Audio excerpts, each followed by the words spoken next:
Peace, peace. Appreciate you guys coming through to the video. Hope you guys are having a really good day today. And today we're going to be talking about survival games going into 2025 and why I think you guys should be playing them.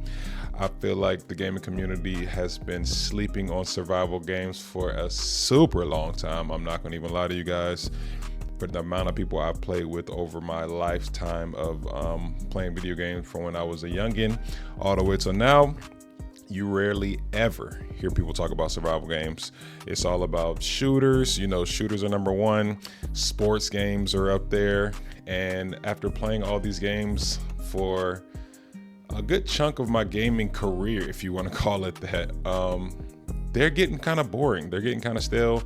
Sports games, 2K, FIFA, Madden, and then we got and then on top of sports games, we have shooters, Call of Duty, Apex. I'm naming some of the more popular ones. Fortnite, which is kind of a mix of battle royale shooter, Battlefield, PUBG, just all the shooters that we know and love that will always have a place in our heart, especially for us 90s babies who grew up playing these games. But I'm not gonna lie, I haven't been feeling them for the longest time, and I want to try to convince you guys of why I think you guys should try survival games. So I'm gonna split this video up into two parts. We're gonna have pros, and that's gonna be me explaining the pros of survival games, and then we're gonna have cons and what I believe is the reason why a lot of people don't like playing survival games or they completely quit survival games. I will like to let you guys know that this is my opinion. There's no right or wrong or perfect answers to this. This is just me sharing my opinion about the state of survival games. So with that being said, let's get it. So the first pro that we have is going to be survival games having PvP and PvE. I feel like a lot of games don't offer PvE nowadays, especially if it's multiplayer. It usually thrives on one side of the fence. So you either have a game that has PvP and a little PvE in it, and the PvE is ass and everyone loves the PvP, that's the best. Or you have a game that has both and the PvP is trash and most people love and enjoy the PvE. Whereas I feel like survival games have a perfect blend of both. So you have games like Ark, where you can go in a whole PvE server, be the king of your server. You can have other people come in there and play with you. You guys can do missions together, do a bunch of different stuff together, and not even have to worry about fighting or killing or dying or losing your stuff. Or you can join a PvP server where you can challenge yourself. You do fight against other players. You do have to worry about losing your stuff at any given moment. You do have to build your own base and fight other players to get that king of the hill style environment. I feel like that's something that survival games is super good at and well known for. And the next pro we have after that is going to be having dedicated servers. So once again, this is something that I feel like a lot of multiplayer games don't do very well, is when they have servers, they're not dedicated. So the servers, when you go offline, the server is offline, right? So any progress that you started when the server on the server before you got offline, it will not continue. If you're building something, if you're crafting something, if you're doing something that's going to take some time to buffer and load in real time, you have to keep the game up, even if you don't want to play. Where I feel like a lot of survival games, that's one other thing they do well. They have dedicated servers. So when you start a project that might take some in real life time to progress, and it's something you have to wait on to be crafted, something you have to wait on to load, something you have to wait on to hatch, right? And it takes some time, you can log off. It'll continue the progress for whatever you're waiting on, and when you get back on, you have something to look forward to. I feel like this brings a connection. This brings some realism to the game. This always gives you something to look forward to when you're getting back online. When you're playing with friends, your friends can play and progress and get stuff done where you could hop back on the next day and your base or wherever you're living or whatever y'all were doing looks completely different because you and the fellas or the ladies, y'all got on and they went crazy while you weren't online. So I feel like that's something that brings a connection to survival games, because it almost feels like you're really role playing, because the in-game days feel like regular real life days because they continue even when you're sleep, right? You know, I put sleep in air quotes because sleep meaning you go offline, you go off the server for the day. And I want you guys to keep this in mind too, that I'm only saying the main pros that I think are at the top over all other pros. There are obviously a bunch of pros I could go through, but I didn't want to keep the video super, too long. So I'm just naming the pros that I think are the ones that are most important for me in a survival game. So the last pro I want to go over with you guys, the last of many other ones I could name, is survival games having different styles. So what I mean by that is you could have a survival game that's a shooter, you could have a survival game that's a horror survival game, you could have a survival game that is building and crafting only, you could have a survival game where you're just exploring. You have different sub-genres under the main genre being survival game, whereas I feel like other games, like I keep saying shooters because shooters is the most popular genre that everyone from all different walks of life has played at some point in their life. That's why I keep using that as an example. Shooters is just a shooter. You know what I'm saying?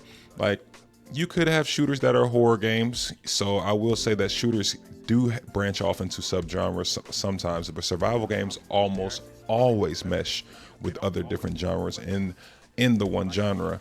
This is almost a part of your, it's almost not even survival game if it's just one thing that you're doing. If it's just one genre that you're under, it's usually not even classified as a survival game at that point if it's just one thing. And a good example of this, I want to show you guys like the game that I have played recently, Backrooms. This game was freaking, I mean, obviously it's a horror game, right? But when you actually get on and play, you realize that you have to do puzzles in the back rooms. It's a whole maze that you got to get through sometimes. Sometimes it's puzzles and keys and stuff you got to pick up and figure out as you go. Long as you don't look up any guides for the game, you have to figure all this stuff out on the fly. And then on top of that, you have something in there trying to kill your ass while you in there playing. So you got the horror, you got the puzzle slash exploration with the mazes and the puzzles and stuff like that. Then you have the multiplayer aspect of it because you can play with multiple people. And then you have the survival aspect of it, obviously being a survival game because you have something in there actually trying to kill you while you're actually playing. So you got survival, strategy, and then you have horror all mixed up into one. And I feel like that's something that survival games do really well, is they always mix up a bunch of genres into one to make this ultimate genre, if you will. So those are the three main pros that I wanted to mention, just for those who never really tried survival games, maybe across your mind. Like I said, I could go way deeper into more pros, but I don't want to make this video, reel off way too long. But those are the main three pros that I think are the top when it comes to survival games and what makes a really good survival game and why I think you guys should give it a try. Okay. Now we have the second part of our video, which is going to be cons. So these are the things that I feel like, in my opinion, are things that will run people away from survival games, right? And this is just coming from experience of me playing with people who started off liking the game and then something happened and then they didn't play anymore, or they started off playing and you could just tell they really wasn't feeling it from the start. The number one thing being that losses in survival games tend to be a lot more brutal and set you back a little bit further than if you lose in like Call of Duty, right?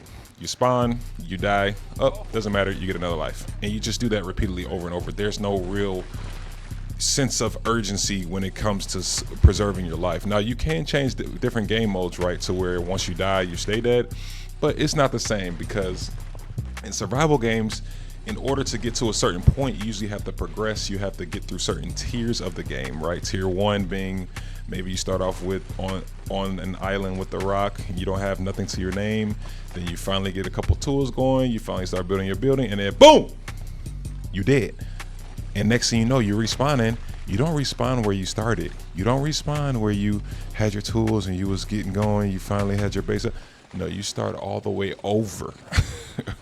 Or there's a feature in the game where you can start where you were, but you got to make sure you set those features up ahead of time. You see what I'm saying? So you got to really think ahead and really prioritize if you don't want to lose or don't want these losses to feel so brutal. And I feel like because a lot of people are a little impatient with games. I'm a victim of this, not a victim. I'm someone who's like this as well. I'm not very patient, right? So you want to get in, you want to get good at it, you want to duke it out with the best of them, and don't give themselves time to learn the mechanics of the game. So they get in there and they start dying a lot, and then they just quit the game. I don't know how many people I played DST with that wanted to try it with me, and on the first day they died of darkness, even though I told them to make a torch, and they didn't, right? Died of darkness, and they're like, yeah, I don't think this game is for me. I don't think this game is for me. And I'm like, bruh, that's like the first obstacle that you face in every dark, you know what I'm saying? Don't Starve Together. Those who've played the game, you know what I'm talking about. We've all died to darkness at least one time playing the game. That's like, it's gonna happen to everybody. But like I said, you have those players who they don't have the patience to play through that. Like they play it, they die, and they're just like, oh, that was too fast. I didn't expect, they didn't expect to be so, noob to the game, be straight noobs. Some people don't like that feeling of being a noob. I love the feeling of being a noob because I feel like there's a lot to look forward to. But some people really hate that feeling of being like a noob, where they don't know what the hell is going on. All right, so the second con I feel like is that the depth of the games make it hard to know what to do or where to start. So the depth of survival games can be confusing for some people, right? If you have games where it's all these different things you can do, you have some people who they're not very organized, so they'll just be running around. They don't know what to do. They don't know what they should build. They don't know what they should craft. Should I go over here and get some food? Should I go over here and try to handle this boss? Should I get some armor and gear for the team? They don't know what to do, so they end up just wandering around, having no idea what to do. These are usually people who they don't look up guides and don't look up videos of how to play, which I think is the best way to play. But they also don't try to figure things out. So they kind of just stand around, and instead of going in the menu, reading it, looking around in the menu, like, okay, maybe I should try this. Maybe I should try to build this. Let me build this, see what this do. No, they'll just wander around, and because the action's not coming up to their front, up right to them, like in a shooter like Call of Duty, like soon as you start, people coming at you, shooting at you, the action comes to you. Whereas survival games, you got to know where to go, or you got to figure out where to go if you want action. And sometimes a lot of survival games bring the action to you as well, but they give you time to set up first. So you got to progress with throughout the game to start getting action coming to you. So a lot of people don't make it past that phase because they get in the game, they don't know what to do. There's no tutorial sometimes. They can just get in there and start wandering around. They get lost. They have no idea. And if it's nothing there to tell them exactly what to do, they get off the game. They don't even want to play no more, right? So I feel like that's another con for survival games and why I think some people quit. And the last one that we're going to do is PvP for survival games tend to be a little bit more toxic of a community. So a lot of you may not agree with this because we have a lot of toxic communities out there, but from my experience playing Call of Duty and the toxicity in Call of Duty, playing sports games and the toxicity in sports games, playing with some people in a dungeon crawler and run into a toxic guy, and that is nothing compared to playing one of the most toxic communities ever, being Rust, right? Getting on Rust and hearing how crazy they talk in the chat, or getting on Arc, and if you're in a PvP server, hearing how crazy they talk, because remember, the realism is a lot higher in survival games. So when you lose something, it hurts. You genuinely feel like you sit there and just play the game for 2 hours and you just lost all your progress from the last 2 hours because some asshole decides they're gonna come in, raid you while you're not there, and take all your stuff. But yeah, that can happen, and I feel like people don't take kindly to that. Man, I feel like a lot of people, they don't really try to learn the game first. They kind of just jump into PvP, and then when that happens to them, once again, they just quit. They don't go into PvE and try to learn the game. They don't really give the game a chance. They just quit, and I feel like this is something that can also deter people from playing survival games because they had that one bad taste in their mouth from that last one. and then after that, they don't want to play anymore. But that was all I have for you guys. Like I said, I didn't want the video to be too crazy. I hope you guys enjoyed this style of video. I haven't done a video this way before, so I'm trying something new. So I hope you guys enjoyed it. Let me know if you have some other topics you would like to hear me discuss. Appreciate you guys coming through to the video. Make sure you're hanging around because I will be uploading at least one video a week like I've been doing. I did take a little break for like a month because I had holidays and I had peak season for work, so I had a lot of overtime and stuff like that. But we will be loading up one video a week like we normally do. Otherwise, man, I hope you guys enjoyed that video, and I hope for those of you listening who don't really mess with survival games, maybe I changed your mind, man. But I appreciate you guys coming through. Peace out.